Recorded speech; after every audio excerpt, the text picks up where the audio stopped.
Titans win a big one, 22-16.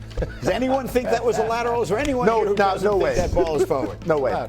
It's a lateral. It's a lateral. Illegal play. Poor special team coach got fired from the Bills, I think. All right, so the Kansas City Chiefs, the rich get richer as there's Rashee Rice warming up, getting set to play today, returning from a 6-game suspension. The football part of this story is significant. Randy, what does he bring to an offense that is already starting to click? Man, to see what Patrick Mahomes has been doing with his offense, and now you're getting this man back.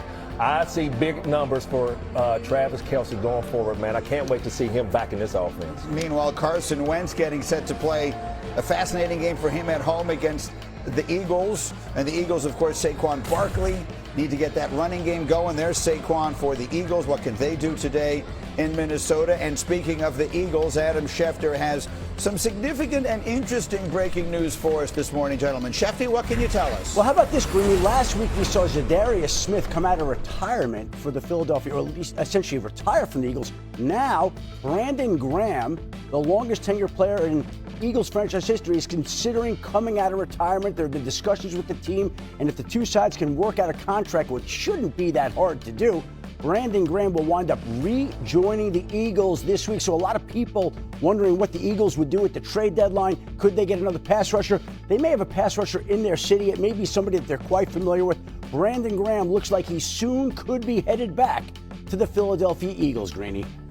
And Teddy, the first thing I thought of when I see that, and obviously he was with us last year for edition of Countdown, great guy and terrific longtime player, but leadership, right? We talked about that team kind of splintering or potentially splintering. That's where he may come in. Hopefully BG's been working out. You know, first of all, because I'm telling you, you retire, and sometimes you think you're done. But I mean, if they made the call because of some of, you heard Darlington talking about chemistry and drama. Right. That's one of the core four. Yes. Remember the core four they talked about in terms of leadership. Bring him back. Maybe he can quell some of this drama and all this chemistry problems. They can use him on the field too. They need help on the edge. They desperately miss Josh Sweat. Right, Nolan Smith Jr. is out. Like the edge players are not the same as they were a year ago. Man, as good as BG has been for that organization, he took some time off. I'm just anxious to see him. And yes, we are fans of him here. I just want to know what it's going to look like if he does come back. That's all. Man, oh man. I tell you what, though, you're right.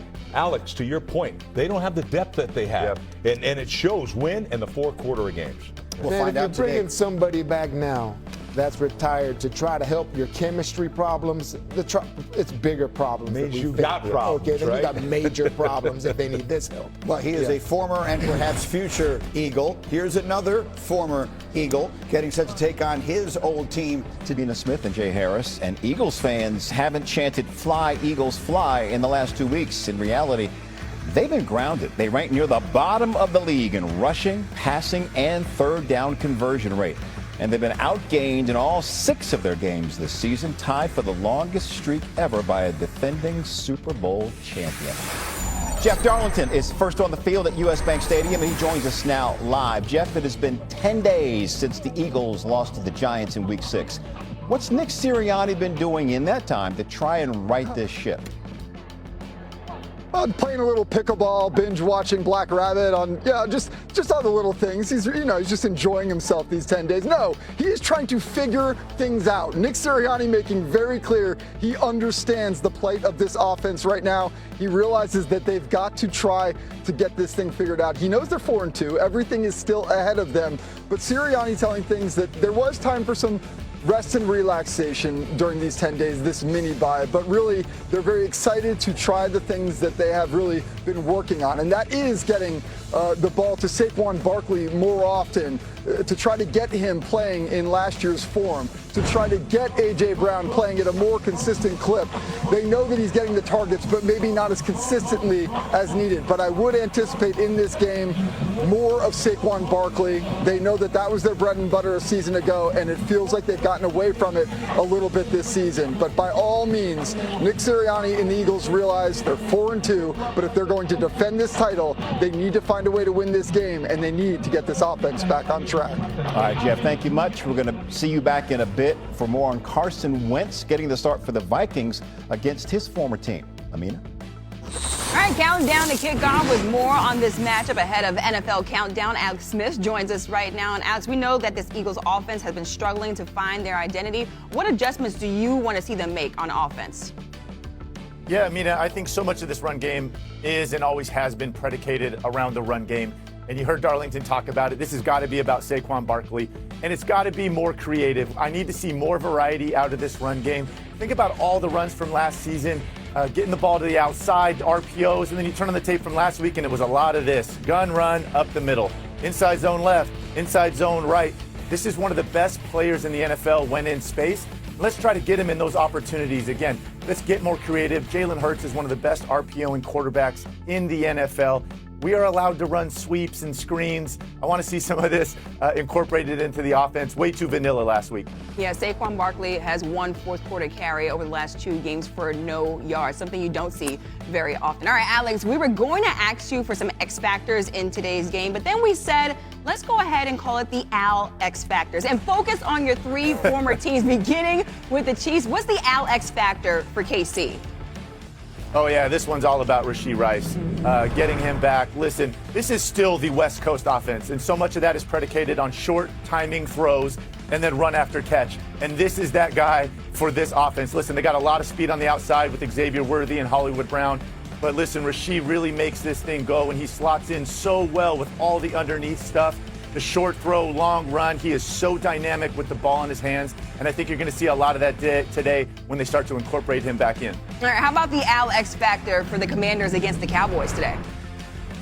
Oh, man, I'm not sure who Jayden Daniels is going to be throwing the ball to today, right? No Terry McLaurin, Noah Brown on IR, Debo's not there. It's going to be a lot of that guy right there.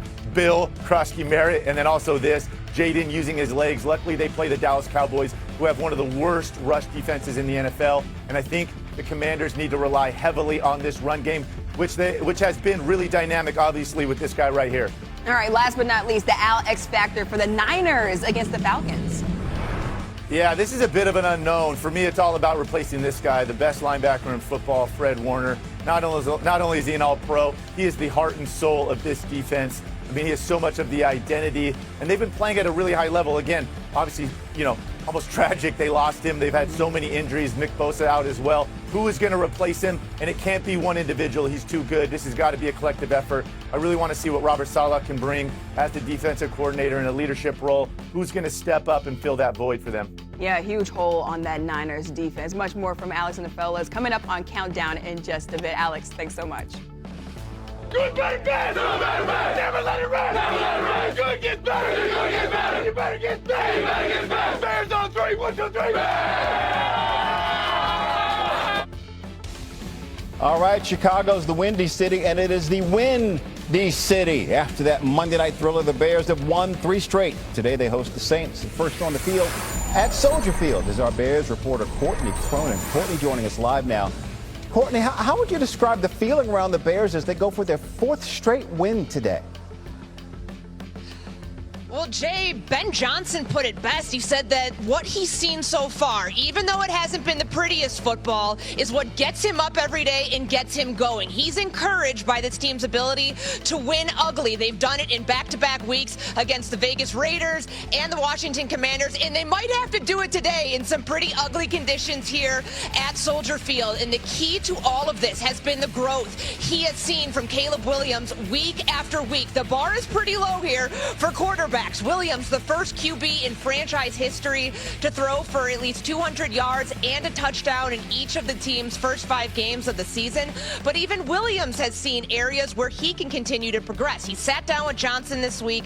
They went through the first 5 games, and he noticed he isn't hitting receivers as accurately on the run as he had done at previous stages of his career. That's his bread and butter. Get outside of structure and create. There was a throw that he said he really wanted back at the end of that Commanders game in the first half, where he should have thrown it to Luther Burden. He ends up taking a hit, should have gone out of bounds, but he said his footwork has been off just a little bit. So if he can get that clicking, that's where Williams says you get the second play, the play that might look dead, but you get an explosive gain out of it. That is a step for the Bears in making the next jump in the offense, and they're going to have to do it in some pretty windy and rainy conditions today.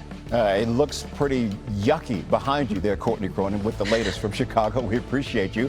It's going to be windy there. It's going to be windy in Cleveland. And for more on that, here's ABC News meteorologist Greg Dutra.